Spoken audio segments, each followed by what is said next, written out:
All right, ladies and gentlemen, welcome to another episode of the Turn 4 podcast. I am your host Daniel, and today I'm here joined by my co-host Addison. Here we are back for another episode, and boy, we got a lot of stuff to talk about today. A lot of news came out here today, which we will get to. So first, let's start off with Las Vegas this weekend. We got that done. So Addison, we're start us off with this recap of Las Vegas this weekend. All I gotta say is that Las Vegas playoff races never disappoint. For last few laps of the race, I really thought Chastain was gonna run away with it, but Logano had to work hard with that, even though with fresh tires to try and steal that win. And now he being the first one to log himself in the championship for right now, and he's now the first. He's so far the first guy in the Cup Series that's gonna race for a championship at Phoenix that I'll be seeing. And I want us to give the race 7 out of 10. Yeah, that's it. All right, so starting with Las Vegas. So Las Vegas once again did have a great race this year. Both Las Vegas races have been great this season. Pretty much started out with Ryan Blaney had a great run, but however he ended up he had a tire down and hitting the wall in the back straightaway, unfortunately, which cost it his day again, and probably another shot at a win. Yeah, I mean Joey Logano gets himself another win at Las Vegas and gets his third win of the season, locking himself into the championship four. And here's a trend that you guys might want to know about. Since this format has started, since the elimination style format has started, every other year he has made the championship four. 2014, 2016, 2018, 2020, and 2022. So the pattern continues for Logano to make it every other year. And not only that, but 2018, 2020, and 2022 won both of the opening round of 8 races and gets himself into the championship four, because in 2018 he won at Martinsville, 2020 won the round of 8 opener at Kansas, and then wins the round of 8 opener in Las Vegas in 2022. So all three of those years he won the opening round of 8 races to lock himself to the championship four. So that's also a pattern. And not only that, 4 years ago, got himself a win at Martinsville to lock himself into the championship four. 4 years later, is in that same position. So could it possibly be? And not only that, but it's also 2022. Both numbers Logano drove in his career. The 20 back in Joe Gibbs Racing, and he's currently driving the 22. And as we all know, and as we know in the hashtag that Logano's been putting on all year, 22 in 22. So this year meant to be for Joey Logano. Joey Logano right now, he is coming in at the right place and at the right time. I mean, for him to be out there and battle himself for a championship. Definitely. Yeah.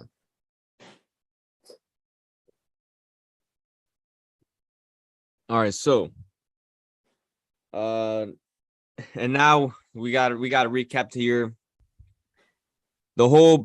So NASCAR today announced that NASCAR has suspended Bubba Wallace for this weekend's race at Homestead Miami Speedway, due to the altercation between him and Kyle Larson, but mostly for him deliberately wrecking into Kyle Larson into the front straightaway after Larson had made contact with Bubba Wallace, and Bubba Wallace obviously was unhappy with Kyle Larson deciding to deliberately wreck him at a speed at almost 190 miles per hour. And John Hunter Nemechek will be taking over. The 45. Will be taking over the 45 car this weekend at Homestead. So, I mean, is this a fair penalty that NASCAR has given to Bubba Wallace? Do you feel like the penalty that Bubba got for his actions at Las Vegas was fair?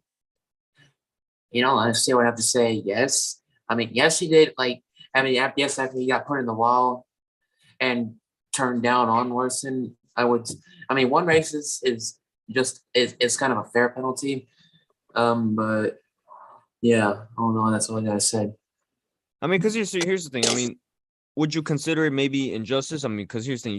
You had a similar situation where William Byron wrecked Hamlin under caution, but NASCAR didn't penalize him until pretty much around the same time. But here's the thing. He got a more lesser penalty. He ended up getting a $75,000 fine, 25 points deducted, but then NASCAR won the appeal. would you kind of consider those two instances the same thing, with Byron wrecking Hamlin under caution and Bubba deliberately wrecking into Larson? I mean, with William Byron and Hamlin at Texas, I mean, the way that Byron wrecked Hamlin was just a light bump. It wasn't like a deliberate, just full on turn him and then wreck him and all that stuff. I mean, like I said, it was just a light tap, and then he just sent him to the grass. And of course, got that points deduction and the penalty before Talladega, and after Talladega, they ended up downsizing the penalty. But with Bubba, I mean, as I said, with Hamlin and Byron, what Byron did to Hamlin was just a light tap and then sent him spinning. And with Bubba, just a straight up turn down on him and wrecked him. Mm-hmm. Yeah, I mean, here's one thing. I mean, I feel like kind of that discussion that NASCAR's had about safety and concussions, it's kind of really all turned into nothing, because I mean, you had drivers supposed to talk about the hits the hits they took, and NASCAR drivers, being more cautious of, everything that's been going on, with, two drivers that have ended up getting concussions, two pretty much one ending a season and one ending a career for a driver. And pretty much with Bubba, I feel like that kind of makes that safety discussion become nothing, due to the fact that with Bubba deliberately wrecking into Larson, pretty much meaning that all that safety talk was for nothing. So do you feel like maybe it might have been that way?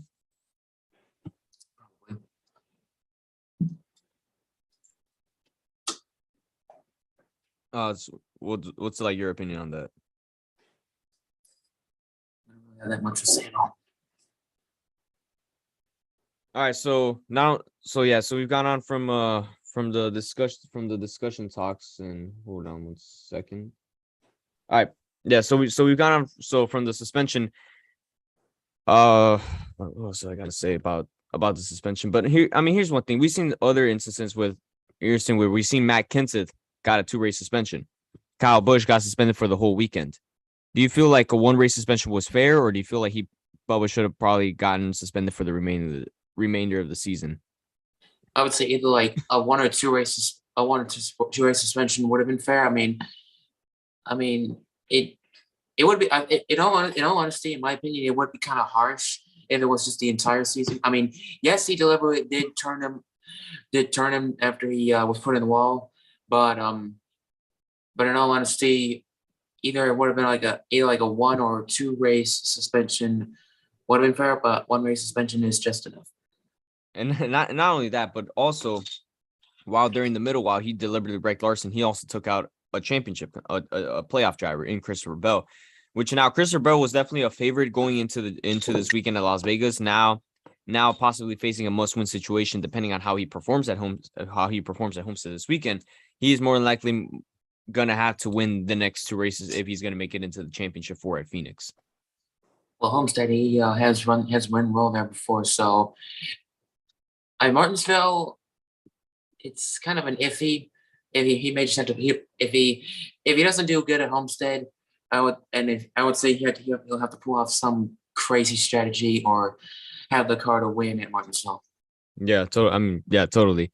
I mean, I honestly feel like Christopher Bell, he's had speed. out of all the JGR drivers, he's had the most speed this season. He's kind of been the one that's really been carrying that team. Hamlin's Hamlin has ran very strong. He did run well at Las Vegas, so he's kind of already picking up the speed already at this crucial time of the year. But Truex, he's kind of, he just hasn't had, he's had speed, but he just hasn't had the look. And Kyle Busch has kind of been the one, kind of the weak spot right now at Joe Gibbs Racing, which obviously he's going to be leaving at the end of the year. But also speaking of Kyle Busch, had a loose wheel on pit road. You saw going into the back straightaway. It looks like the wheel was about to come off, and the wheel came off, which now crew chief Ben Bayshore has now been suspended for the remainder of the season. Also suspended. Didn't they say there was no penalty for the 18? Yeah, well, 2 crew members have also been suspended, and I think I don't know if he got points deducted, but I believe it. But I know his crew chief got Ben Bayshore got suspended for the next 4 races, which also includes the Clash too for next season. So yeah, he'll be back for Daytona then. Yeah. So expect him to be back at Daytona, but either way, he's not going to be with Kyle Busch. Yep. So yeah. All right, and also from that, so from the NASCAR Xfinity Series, Josh Berry. I mean, last year he did win at Las Vegas driving the one car, and then this weekend he actually outran his teammate Noah Gragson to win at Las Vegas, and Josh Berry wins going into the championship 4. Who would have thought Josh Berry would have won at Las Vegas? I think he would do it back to back, but he did it. Yeah. All right. So, and also the biggest news of today also as well, we also had a huge announcement also from Spire Motorsports in which they announced their 2023 driver lineup. Corey LaJoie will be back for another season, and then Ty Dillon will be the new driver for Spire Motorsports in 2023. He'll be driving the number 77. Addison, what was kind of your reaction to that announcement? In all honesty, I would just say that Ty Dillon just don't care who he's driving for. He just wants to still drive in the Cup Series. Just find any team he wants to. Yeah. I mean, I kind of did see it coming. I mean, knowing he is, he has driven pretty much for a bunch of Chevy teams his career. I mean, he's driven for Germain Racing, even RCR back in Xfinity. I believe he drove a race for Tommy Baldwin one time in, I believe, 2016 or I think 2015 or 2016. I don't remember what race exactly it was, but I do remember he did drive. He's driven for Levine before a few times, and he's driven for Petty GMS currently, and by the end of the season, he will be out of that team, and now he's driving for another Chevy team, Inspire Motorsports. So, expectations on Ty Dillon, I don't really expect him to win. Not even probably a playoff spot. I kind of expect him to be around like 23rd to 25th most of the time. But Corey LaJoie, I kind of do expect a little bit of a step up for Corey LaJoie, possibly be contending for a playoff spot on points, maybe be around 19 to 20, maybe kind of in a similar way, kind of have a Michael McDowell type of year that McDowell is currently having. I kind of expect that in Corey LaJoie this season. And Okay. yeah, Addison, what are your expectations on Ty Dillon and Corey LaJoie at in 2023 at Aspire? In all honesty, I would say that Corey LaJoie could be the leading driver of that team. He don't count him out on the super speedways, Daytona, Atlanta, and Talladega. I mean, don't count him out at Atlanta as well, since he was close to winning there in the fall, but had it all messed up on the last lap. But as I said, look out for him on the super speedways and maybe Atlanta. Yeah, and what's your expectation on Ty Dillon? Nothing much at all. Just maybe top 20 or maybe just a lap car or back. Here's one funny thing though. So we were talking on the group chat earlier, and Anthony says that Ty Dillon deserves to get a top ride, that he can't catch a break, and yeah. Pick a side, either you like him or you don't. No, well, here's the thing. He's saying Ty Dillon could win a championship, and here's the thing. He's driven a few races at Joe Gibbs Racing, but didn't really perform on those few starts he made in that 54 car, knowing that the rest of the drivers who drove that car ended up going to victory lane. Kyle Busch, John Hernimacek, Ty Gibbs.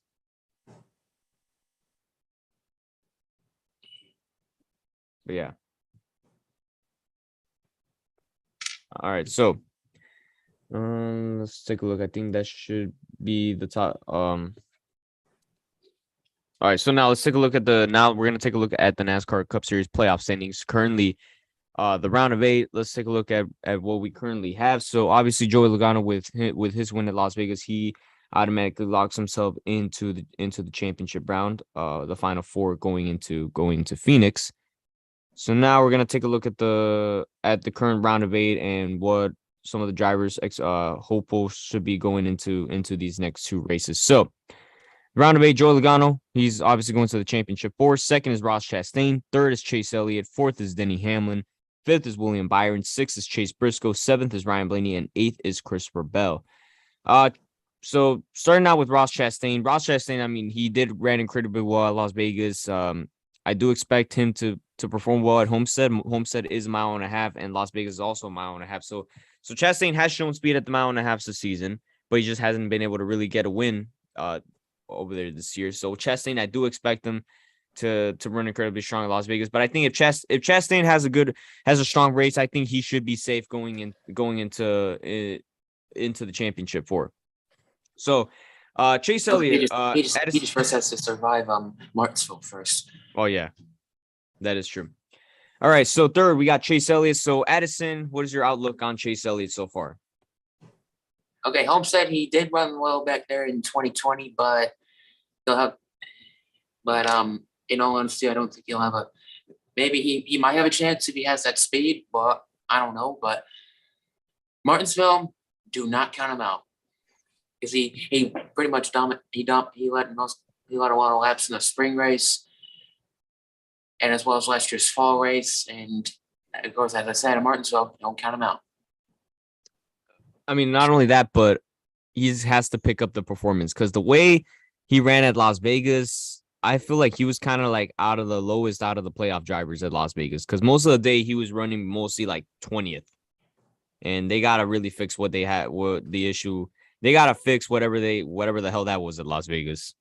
Yep. All right, so fourth, Denny Hamlin. So far, he ran well at Las Vegas. Homestead, he's won there twice.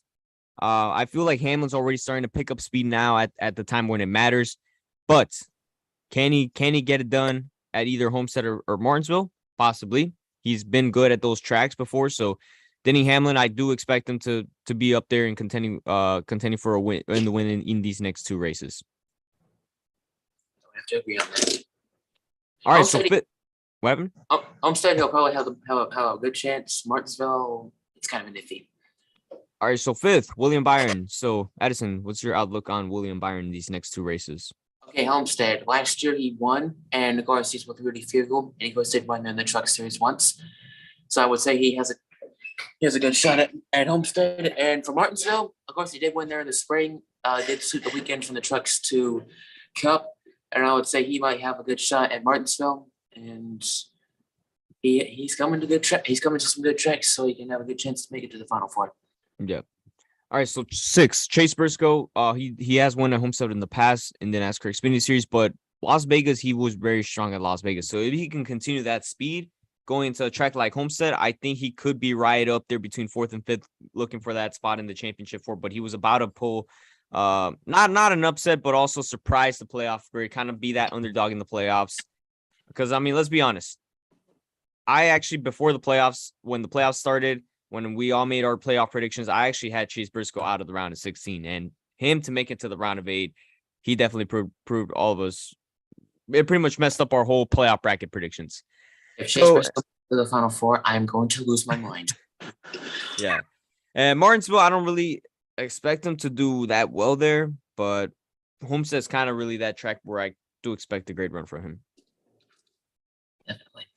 All right, so seventh, Ryan Blaney. Addison, what's your outlook on Ryan Blaney? Okay, Martinsville, he could have a good shot. I mean, he has run well there, but of course last year in the spring race, he did dominate in that race, but pit stops ruined him. But if his crew can get their shit together, they can probably get him into the championship or at Martinsville. But downscale back to Miami, he did run well there in the spring, or I take that back in the race in Homestead of 2020. But he looked like he was up there to win it, but didn't. So I would say that when he could have a shot at Miami, and most definitely could have a shot at Martinsville. Mm-hmm. Christopher Bell. So I've said it before. Christopher Bell was actually when we made our playoff predictions, I actually had him in my Final Four. Obviously Las Vegas, with the whole situation with Bubba Wallace wrecking into Kyle Larson, obviously that all Christopher Bell, it's unfortunate that he had to be in the middle of it, causing him possibly a good finish or maybe even contend for a win at Las Vegas to lock himself to the championship four. Homestead, he has ran well before there at Homestead, but not the best, but I could expect a good run or a win is going to be crucial for Christopher Bell in this race, to see, whether he has even to solidify his chance of making to the Final Four. But if Christopher Bell does not have a good run going into Homestead, he's going to have to end up going in a must-win situation at Martinsville. And Martinsville is kind of that track where I feel like Christopher Bell is definitely worried about the most. about about his chance going to the Final Four. But I think Homestead's going to be a very crucial race for Christopher Bell. He's gonna have if he doesn't perform that well at Homestead, he's gonna have to pull out some crazy strategy to get into the Final Four at Homestead or Martinsville. Excuse me. Yeah, I mean, he was able to do it at the Charlotte Roval. Could he do it again at Martinsville? If that same thing occurs, who knows? Yep. All right. So that is our playoff field. So looks like we're getting ready to now transition into the Turn 4 pit stop. But before we get to the Turn 4 pit stop, we'd like to thank the sponsor of the Turn 4 pit stop, Lionel Racing, the official diecast of NASCAR. Collect your 164 and 124 scale diecast of your favorite NASCAR driver, and pre-order the 124 diecast of the race-winning diecast of the winner of the South Point Hotel Casino 400.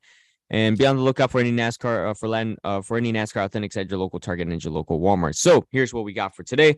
So I got Tony Stewart's 2006 Old Spice NASCAR Busch Series diecast back for when he drove for KHI. As a Tony Stewart fan, I was always a fan of the Old Spice diecast, especially that maroon color, especially like the maroon color diecast. I mean, I don't know if you can tell, this is kind of like a dark red maroon wine color diecast. I was definitely a huge fan of this game. And yeah, I mean, Old Spice was one of my favorite sponsors in the sport, definitely back in the time. What do you got, Edison? Ryan Blaney's 2019 Menards Richmond water heaters car, and it is an authentic car, and it does have the playoff banners if you can see it properly. Yep, I see it. All right, so we got a lot going on. We got a lot on the menu. So let me just pull up what we got here on the news today. Let's see. Let's see. We got some. All right. Here we go. Justin Allgaier and Brandt returned for the 2023 Xfinity Series campaign. Dead on Tools returns to Our Motorsports at Martinsville Speedway. Stewart Haas Racing Xfinity hauler involved in incident. So the Stewart Haas Racing Xfinity Series hauler was involved in an accident en route to Las Vegas Motor Speedway on Wednesday. The two co-drivers were uninjured, and the team quickly implemented a plan to get the race car and equipment in Las Vegas time for the racetrack activity. It was a 98 of Riley Herbst's hauler. And congratulations to Chevrolet with Josh Berry's win. Not only that, but this is also Chevy's 500 all-time win in the series, and it clinched Chevrolet's 6th consecutive NASCAR Xfinity Series Manufacturers Championship. Josh Berry will be returning to Junior Motorsports in 2023. And Nick Sanchez adds Xfinity races at Martinsville and Phoenix to schedule with Big Machine Racing. Let's see what else we got.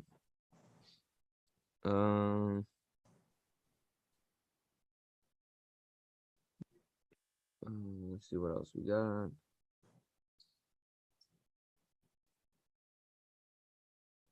Kurt Busch will be stepping away from full-time competition, and Tyler Reddick joins 23XI in 2023.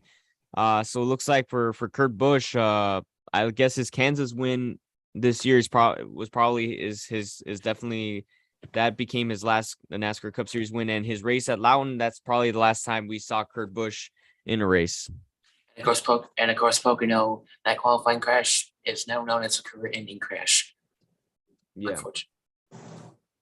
All right. So there's been speculation about the 41 in 2023 that either Cole Custer or Ryan Preece could take the number 41 in 2023. Co-owner Gene Haas wants Cole Custer in the 2023 to have for him to have one more year to prove himself. But Tony Stewart has a different opinion, as he wants to see Ryan Preece drive the 41 in 2023. Slim Jim sponsoring Ricky Stenhouse Jr. at Homestead. Elk Grove Manufacturing and Technology Expo signs multi-year deal partnership with RFK Racing. Let's see what else. Kubota and ONX Homes joins Chastain and Homestead. NASCAR expected to have a wet weather package for short tracks next season. Let's see. TV ratings for Las Vegas. Let's see how this turns out. NBC earned a 1.57 rating and a 2.619 million viewers for Sunday's South Point 400 at Las Vegas, up from a 1.21 rating and 2.095 million last year, but that race was on NBCSN. And this is the first playoff race of 2022 with an increase in ratings and in viewership. So yeah, so that is all the news that we have going into the Turn 4 pit stop. So now we're gonna preview this weekend at Homestead Miami Speedway. This is the second race out of the round of 8. This weekend at the Homestead Miami Speedway for the running of the Dixie Vodka 400. So now we're gonna go over the entry list for this weekend. Let me just pull this up real quick, and then we'll get started on it. Let's see. All right, Edison, take it away. All right. Ross Chastain is going to have Kabuto. Austin Cindric has Freightliner. Austin Dillon has Huck. Kevin Harvick has Bushlight. Kyle Larson has Valvoline. Greg Gazowski has Violet Defense. Coyle Joy has Built.com. Tyler Reddick has 3CHI. Chase Elliott has Napa Auto Parts. Eric Amarola has Smithfield Premium Bacon.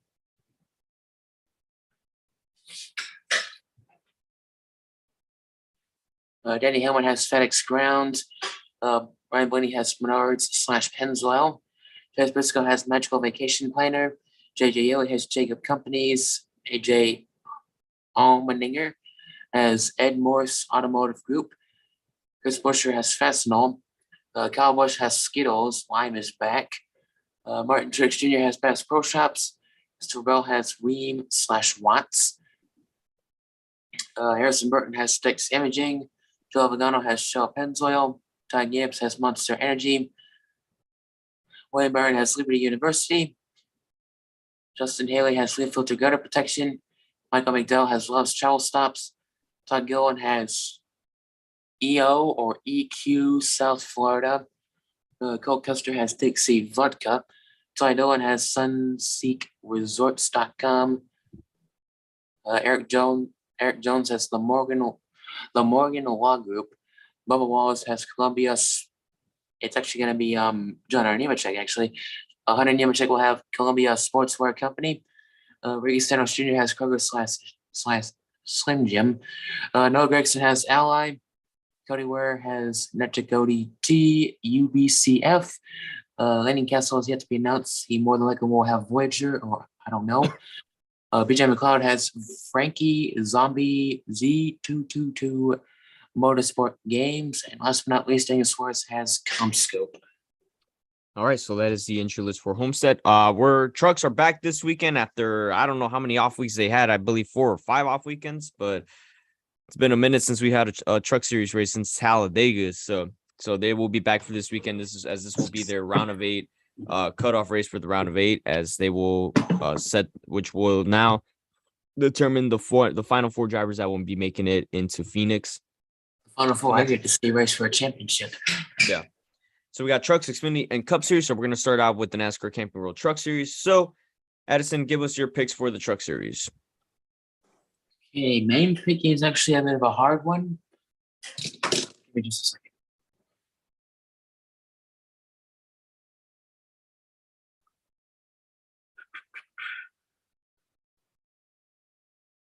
Okay, main pick.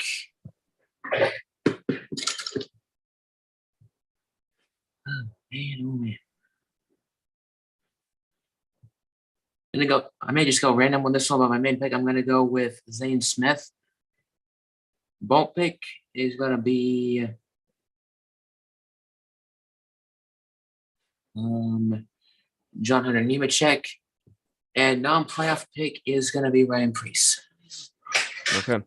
So main pick, I'm going to go with Chandler Smith. Bull pick, I'm taking Zane Smith. And non-playoff pick, I'm actually going to go with Ryan Preece on this one. Okay. All right, so now Xfinity, Addison. Okay. 2020 was a doubleheader. Race 1. Lost the race from a caution. Race 2, same thing. Last year, he had a lap car get in the way and got wrecked. And could the 4th year he has tried to win at Homestead be the year?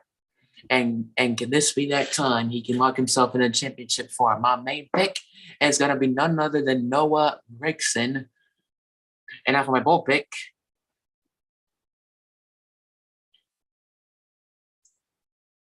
Oh, man, oh, man.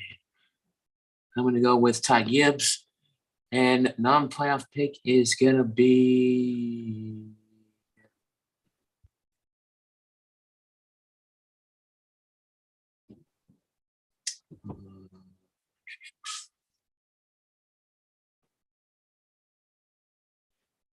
Maybe I might risk this one. I'm going to pick Daniel Hemrick. Okay. All right. So main pick, I'm actually going to go with Noah Gragson. Bull pick, I'm actually going to agree with you as well. Ty Gibbs. And non-playoff pick, I am actually going to go with Trevor Bayne on this one. All right. So now our Cup Series picks. Addison? Okay, main pick. He won there last year. And this is one of the two tracks that he has a strong chance of getting it into the championship. One, my main pick is going to be none other than William Byron. And now for my bold pick, I'm going to go with... Oh, man. I'm going to say Denny Hamlin. And non-playoff pick is going to be Tyler Reddick.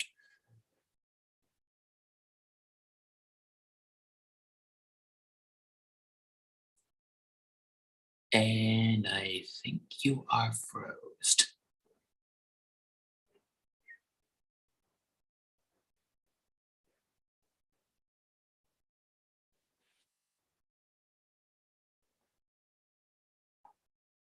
And yep, Daniel is frozen.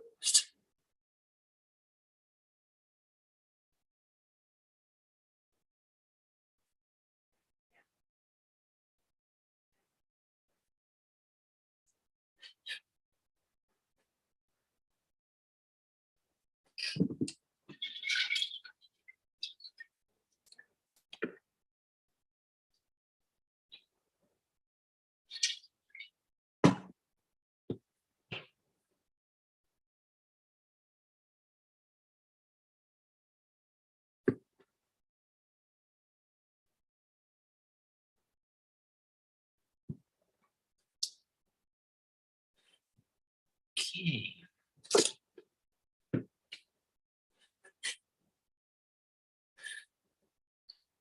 Okay, then, and I guess since it's just me, I guess I'll be the one who will sign off the episode. So thank you guys so much for watching, and